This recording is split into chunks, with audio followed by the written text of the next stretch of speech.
this is with Canada, this is Canada and U.S., is a provision for ecosystem function, including salmon recovery. So these are essentially issues above Grand Coulee that affect hydropower generation and flood control down through the system, that there may be an opportunity to manage water differently to help salmon if indeed that provision comes forward to the new treaty as it's negotiated. I just attended one of these meetings a few months ago, so I'm by no means an expert on that. I did hear the roar of excitement. I was pretty pleased when a provision that goes beyond flood control and hydropower was considered in this international treaty. Thank you. So the one thing that we've heard on the juvenile salmon is to address survivability as the goal. And maybe tie that into the language of the recommendation, which I guess probably is.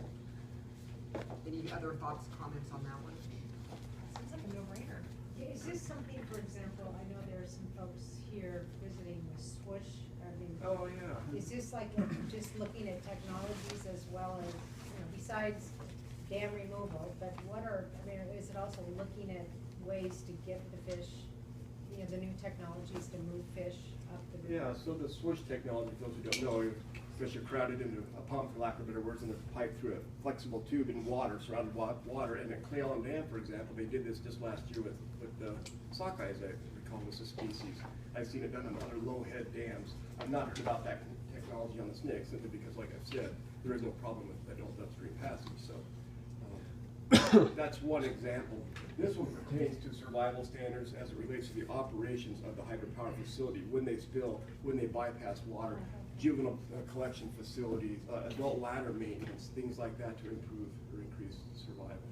And this is an ongoing process. So it's already occurring at the regional scale by the managers. So how does this relate to the spill, the action on spill? So it could be the spill could be one strategy to increase survival associated with the operation. So spill is a strategy. Okay. And this is a review of standard, which is already ongoing. All right, thank you. I think it's benign, but it's important for the task force to know that. Thumbs up on that one? And thumbs down? All right. So the next one is increasing survival at predation hotspots. We sort of skipped that because of the whole section on predation.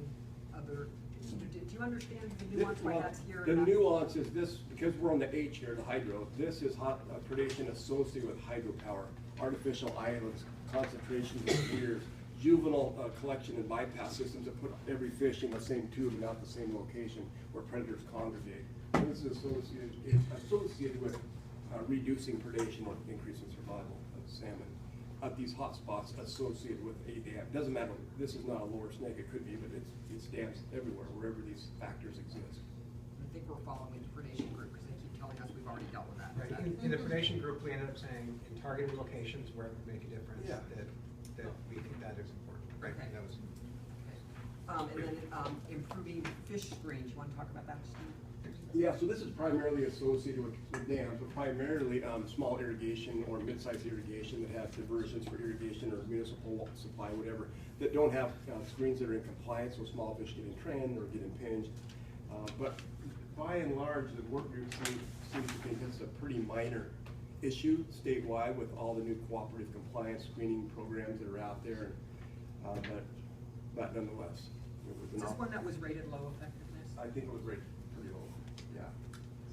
The only comment I wanted to add to this one, that there's nothing to take an action on, but there are hundreds and hundreds and hundreds of illegal, unpermitted, small withdrawals that tend to be a 2-inch or a 1-inch PVC pipe with little